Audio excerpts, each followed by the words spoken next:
A simple woman mocked by snobby elite, only for them to discover she's 100 times richer than them. They saw her plain beige dress amidst their designer gowns, heard their whispers of "so poor," but never imagined the fortune behind her modest appearance, or the lesson they were about to learn.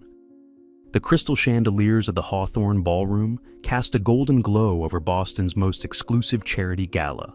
Women in designer gowns adorned with diamonds glided across marble floors, while men in tailored tuxedos exchanged business cards disguised as small talk. Catherine Winters adjusted her sapphire necklace, its blue stones matching her elegant dress perfectly.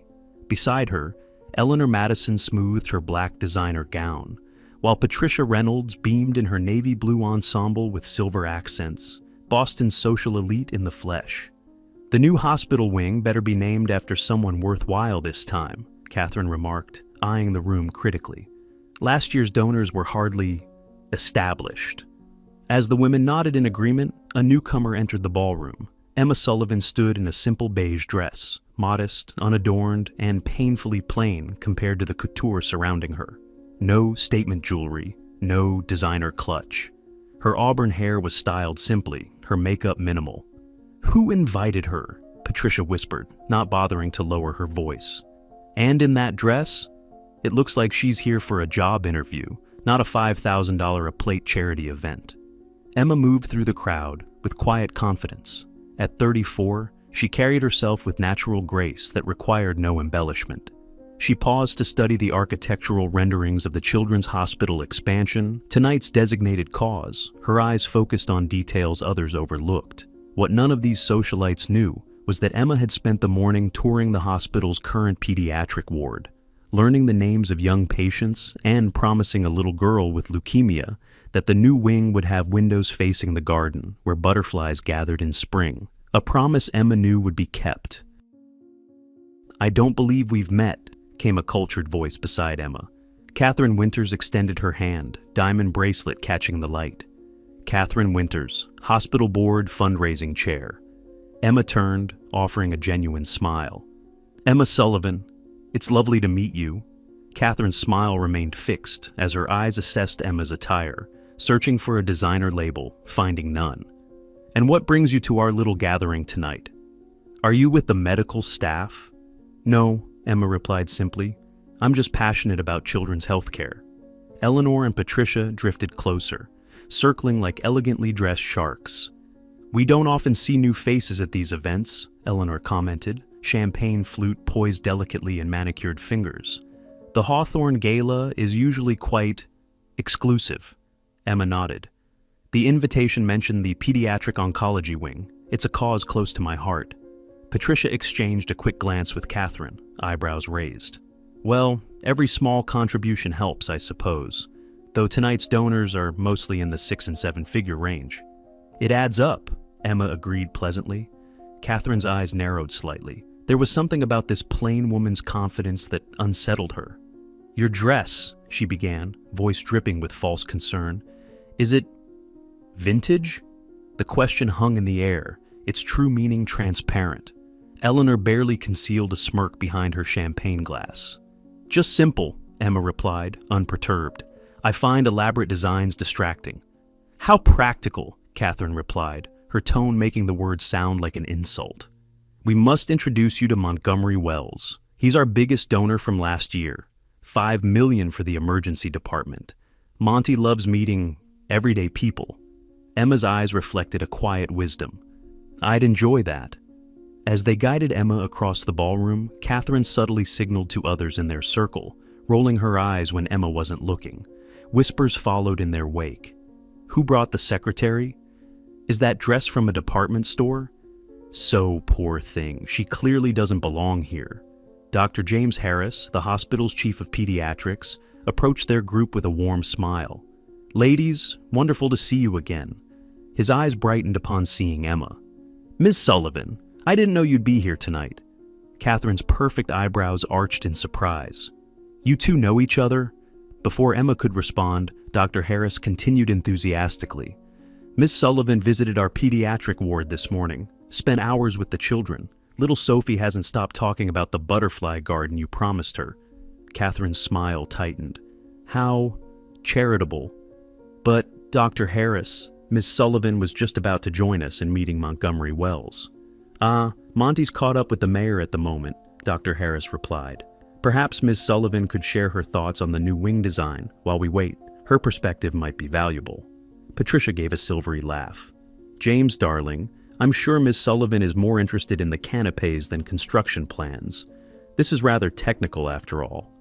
Emma remained silent, her expression betraying nothing. Actually, Dr. Harris replied, his tone cooling slightly, Miss Sullivan asked some remarkably insightful questions about our pediatric care protocols this morning. I'd value her input.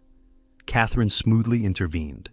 James, we shouldn't overwhelm our guest. These events can be intimidating for newcomers. She turned to Emma with practiced condescension. The donor circle operates quite differently from regular hospital visitors. It's all rather complex. Across the room, the hospital's executive director ascended the small stage. Catherine's eyes gleamed with anticipation. Ladies and gentlemen, we're just moments away from revealing our major donors for the new children's wing, she whispered to her friends. This is where we shine, darlings. Emma glanced toward the stage, then at her watch. If you'll excuse me, I need to step out for a moment. Of course, Catherine replied, barely concealing her relief. The restrooms are down the hall to the left, though I'm not sure they can do much to help with that dress. As Emma walked away, Patricia leaned in. My goodness, Catherine, wherever did they find her? She looks like she wandered in from a job fair. The hospital probably invited some everyday heroes for publicity photos, Catherine replied dismissively. You know how it is? They need to show diversity in their donor materials. The working class makes for touching brochure stories. Eleanor nodded smugly. Did you see her expression when you mentioned Montgomery's 5 million? I thought her eyes would pop out of her head. The women laughed, crystal glasses tinkling like wind chimes as they clinked them together in solidarity, completely unaware of the tidal shift about to upend their carefully ordered social hierarchy. If you're enjoying this story of appearances versus reality, hit that subscribe button now. Let's continue and see what happens when Emma's true identity is revealed. Emma slipped back into the ballroom just as Richard Thornton, the hospital's executive director, tapped the microphone. The crowd quieted, jewelry glinting under the chandeliers as Boston's elite turned their attention to the stage. Ladies and gentlemen, tonight marks a historic chapter for Boston Children's Hospital. Thornton began, his voice resonating with practiced gravitas. The new pediatric oncology wing will revolutionize how we treat our youngest cancer patients. Catherine and her circle positioned themselves prominently near the front, champagne flutes refreshed, expressions expectant. This was their moment, where donations were announced, names immortalized, and social pecking orders reinforced. Emma stood quietly at the back, observing. Before we unveil our donor wall, Thornton continued, I want to share something extraordinary. For the first time in our hospital's 150-year history, we've received an anonymous donation that has left our entire board speechless. Murmurs rippled through the crowd. Anonymous donations weren't uncommon, but the director's tone suggested something unprecedented. Catherine frowned slightly. Anonymous donors didn't fit neatly into her social calculations. They couldn't be ranked, impressed, or leveraged for future connections. This individual contributed $25 million specifically for our pediatric oncology wing, Thornton announced, with the single condition that the new garden terrace be called Sophie's Butterfly Haven after one of our young patients. Dr. Harris's eyes widened, his gaze immediately searching the room until it landed on Emma. While we normally respect our anonymous donors' privacy, Thornton continued, this particular benefactor has given us permission to acknowledge them tonight, as they are present in this very room. Catherine's group straightened imperceptibly, each woman mentally calculating if her family could have secretly made such a donation without her knowledge. Our extraordinary benefactor has a unique understanding of childhood illness, Thornton explained. 20 years ago, she herself was a patient in our hospital, fighting a battle no child should face. Today, she continues that fight on behalf of others. The director looked across the ballroom. Ms. Sullivan, would you please join me on stage? The room fell silent, then erupted in confused whispers. Catherine's champagne glass froze halfway to her lips, her expression caught between disbelief and horror. "There must be another Sullivan here," Patricia whispered frantically. But Emma was already moving forward, her simple beige dress parting the sea of designer gowns like Moses at the Red Sea. The crowd watched in stunned silence as she ascended the steps to the stage with quiet dignity. "Ladies and gentlemen," Thornton announced, his voice carrying over the whispers, "it is my honor to introduce Ms. Emma Sullivan, founder of the Sullivan Foundation for Children's Medical Research and our lead benefactor for the new oncology wing." Catherine's champagne glass nearly slipped from her fingers. Eleanor's mouth formed a perfect O of shock. Patricia clutched her pearls as if seeking reassurance from their solidity. "Ms. Sullivan's foundation has funded groundbreaking pediatric cancer research across the country," Thornton continued, "and her personal contribution of $25 million is the largest single donation in our hospital's history." Emma stepped forward to the microphone, her simple dress now seeming less a fashion faux pas and more a deliberate choice, a statement about values and priorities that made Catherine's designer gown suddenly feel ostentatious. "Thank you, Director Thornton," Emma began, her voice soft but unwavering. "When I was 12 years old, I spent 9 months in this hospital fighting leukemia. The doctors and nurses here didn't just save my life, they showed me what compassion truly means." The room hung on her every word, social hierarchies momentarily forgotten as they glimpsed the depth behind her unassuming exterior. "Today, I'm fortunate enough to be in a position to give back," Emma continued. "The Sullivan Foundation was created with a singular mission: to ensure that every child, regardless of their family's financial circumstances, receives the same quality of care that saved my life." Dr. Harris was beaming with undisguised pride. Across the room, Catherine and her friends had gone pale, their earlier mockery replaying in their minds with devastating clarity. "Sophie's Butterfly Haven will be a place of healing and hope," Emma explained, her eyes bright with purpose. "Because sometimes the smallest beings, whether butterflies or children, can teach us the most profound lessons about transformation and resilience." As Emma stepped away from the microphone, the ballroom erupted in applause. Director Thornton invited donors to view the architectural plans for the new wing, and the crowd surged forward, many casting curious glances at the unassuming woman now revealed to be Boston's most significant philanthropist. Catherine remained frozen in place, her world tilting on its axis. The woman she had dismissed, mocked, and patronized just minutes ago wasn't just wealthy. She was a legend in philanthropic circles, with resources that dwarfed the Winters family fortune. And Catherine had asked if her dress was vintage. As the crowd migrated toward the architectural displays, Emma found herself at the center of a swirling sea of attention. Board members who had barely glanced at her earlier now competed for her acknowledgement. Donors who had whispered behind their hands now beamed with manufactured familiarity. Through the pressing crowd, Emma caught sight of Catherine and her friends huddled in urgent conversation. Their glances toward her carried a mixture of mortification and calculation, the latter troubling her more than the former. Dr. Harris appeared at Emma's side, his kind eyes crinkling at the corners. "I wanted to see their faces when they realized," he admitted quietly. "Is that terrible of me?" Emma's lips curved into a gentle smile. "I didn't do this for the reveal, James, though I admit it does make a point. 25 million points to be exact," he replied with a chuckle. Then, more seriously, "Sophie hasn't stopped talking about her butterflies. You've given her something precious, hope with a timeline, something to look forward to." Emma's expression softened at the mention of the young patient. Some promises matter more than others. Their conversation paused as Catherine approached, her designer heels clicking purposefully across the marble floor. Eleanor and Patricia flanked her, their expressions schooled into practiced smiles that didn't reach their eyes. "Miss Sullivan," Catherine began, her voice honey-sweet. "What an absolutely wonderful surprise. Had we known of your foundation's important work, but you didn't need to know," Emma interrupted gently. "That's rather the point, isn't it?" Catherine faltered, her social armor developing its first visible crack. There appears to have been a misunderstanding." "No misunderstanding," Emma replied, her tone kind but direct. "You saw what you expected to see. A woman whose worth you measured by her clothing and connections rather than her character." Eleanor stepped forward, diamond earrings catching the light. We meant no offense. These events have certain expectations, standards. Yes, Emma agreed. And tonight has certainly been illuminating about what those standards truly are. Patricia, growing uncomfortable with the directness of the exchange, attempted to pivot. Your foundation sounds fascinating, Emma. May I call you Emma? Perhaps we could discuss your involvement in our annual fundraiser luncheon next month. The exposure would be beneficial to whom? Emma asked quietly. The question hung in the air, its implications unmistakable. Director Thornton approached, breaking the tense moment. Ms. Sullivan, the mayor would like to personally thank you for your extraordinary contribution. Emma nodded graciously. Of course.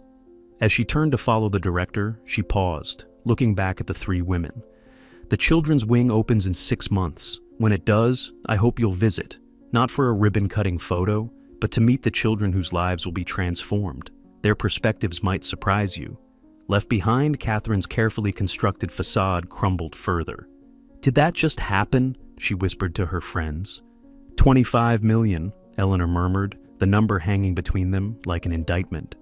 And we treated her like she wandered in from the street. Patricia's gaze followed Emma's retreating figure. Who exactly is she? Beyond the foundation? Catherine pulled out her phone, fingers trembling slightly as she typed. Her eyes widened as results populated her screen. The Sullivan technology fortune, she breathed. Her parents were Robert and Margaret Sullivan, the tech pioneers who revolutionized medical imaging. They died in a plane crash 10 years ago. She inherited everything. How much is everything? Eleanor pressed. Catherine looked across the room. Emma stood with the mayor and hospital board, her simple beige dress now the most powerful statement in the room. Not because of its design or cost, but because of the woman wearing it. A woman who had the means to outshine everyone, yet chose understanding over ostentation, substance over spectacle. The evening's true beneficiaries weren't in this ballroom at all, but in hospital beds across the city. Their futures now brighter, because someone who could have lived solely for herself had chosen instead to live for others. As the evening progressed, Emma found herself momentarily alone, studying the rendering of Sophie's butterfly haven. The garden's design included special accommodations for hospital beds and wheelchairs, allowing even the most critically ill children to experience nature's healing presence. It's beautiful, came a voice, Catherine's, her tone now stripped of its earlier condescension. Emma turned. It will be. Catherine hesitated, then spoke with unexpected sincerity. Why didn't you say something? When I was... Would it have mattered? Emma asked. Should it matter? Catherine fell silent, confronting questions that had never before penetrated her carefully constructed world. My worth, anyone's worth, isn't measured by their bank account or family name, Emma continued gently. The children I visited this morning don't care about designer labels or social connections. They care about kindness, about being seen for who they are, not what they have or how they look. I've never considered it that way, Catherine admitted, the honesty seeming to surprise even herself. Few of us do until something forces us to, Emma replied. She gestured toward the hospital rendering. Every child who comes through these doors deserves to be treated with the same dignity and respect, regardless of their circumstances. Just as every person in this room deserves the same, regardless of their dress or pedigree. Catherine's carefully applied makeup couldn't hide the flush creeping up her neck. I behaved abhorrently. Yes, Emma agreed simply. The question is, what will you do with that realization? Before Catherine could respond, Director Thornton called for attention. The room quieted as he prepared to unveil the donor wall. Names of contributors would be immortalized in order of their donations, with Emma's at the very top. Ladies and gentlemen, it is with profound gratitude that we recognize those whose generosity will make our new children's wing possible. These names represent not just financial contributions, but investments in our community's future. As the velvet covering was pulled away, gasps rippled through the crowd. Where Emma Sullivan's name should have appeared at the top of the donor wall was instead a simple inscription. In honor of Sophie and all children fighting battles beyond their years, your courage inspires our commitment. Director Thornton looked toward Emma, who gave a small nod. Ms. Sullivan has requested that her contribution remain anonymous on our permanent installation, he explained, his voice thick with emotion. "She believes the true focus should remain on the children we serve." The ballroom fell silent as the implication of her choice sank in. Emma had rejected the very recognition that most in this room coveted above all else. Her $25 million donation would forever be attributed not to her name, but to the children themselves. It was perhaps the most powerful statement she could have made, a rejection of the very hierarchy that had led Catherine and her friends to dismiss her in the first place. Catherine turned to Emma, tears glistening in her eyes. For the first time that evening, perhaps for the first time in years, she spoke without calculation or pretense. "You've shown me something tonight I desperately needed to see," she whispered. "Thank you." Emma's smile was genuine. We all need reminding sometimes that our true worth isn't in what we have, but in what we give. As conversations resumed around them, Emma slipped quietly toward the exit. Her purpose for the evening had been accomplished. Not just the donation, but perhaps something equally valuable, a seed of transformation planted in unexpected soil. 6 months later, sunshine spilled through the windows of Sophie's butterfly haven, as Emma guided a wheelchair-bound little girl toward a monarch butterfly resting on a purple coneflower. "See how the wings open and close?" Emma pointed. "They're drying in the sun, gathering strength for flight." Sophie's delicate fingers reached out, not quite touching. "Just like me," she whispered. "I'm gathering strength too." Emma squeezed the 8-year-old's shoulder gently. "Exactly like you." The garden had exceeded even Emma's vision, a sanctuary where healing transcended medicine alone. Flowering plants chosen specifically to attract butterflies created bursts of color against lush greenery. Accessible pathways wound through the space, ensuring every child, regardless of mobility challenges, could experience its wonders. "Ms. Sullivan," called a nurse from the doorway. "The dedication ceremony begins in 10 minutes. Emma nodded. "Ready for your big moment, butterfly girl?" Sophie grinned, the gap where her front teeth had been adding to her charm. "Born ready," she replied, repeating the phrase her doctors used before treatments. As Emma wheeled Sophie toward the new hospital wing's main atrium, she felt a peculiar sense of fulfillment. Not from the building itself, impressive as it was with its state-of-the-art technology and child-centered design, but from the lives it would transform. The atrium buzzed with activity. Hospital staff, patients and their families, media representatives and major donors gathered for the official opening. Emma spotted Dr. Harris speaking with the hospital board near the podium, and there, arranging children from the oncology ward into a small choir, was Catherine Winters. Catherine looked up, catching Emma's eye. Her smile was genuine as she crossed the room. "Sophie, our star singer has arrived," she greeted, kneeling to the child's eye level with natural ease. Gone was the condescension that had once colored her interactions. In its place was authentic warmth. Over the past 6 months, Catherine had undergone a transformation as remarkable as the building they stood in. What began as embarrassment had evolved into genuine self-reflection and, ultimately, action. She'd resigned from 3 social committees to devote her time to the hospital's patient support programs, working directly with families navigating the terrifying landscape of childhood illness. "The children are so excited," Catherine told Emma, rising to her feet. "They've been practicing their song for weeks," Emma nodded. "It sounds beautiful. Mozart would approve." "It was your idea to have them perform," Catherine reminded her. "You said their voices should be the first heard in this space. You were right." Director Thornton approached, clipboard in hand. "We're ready to begin. Ms. Sullivan, would you and Sophie take your places by the ribbon?" The ceremony unfolded with dignified simplicity.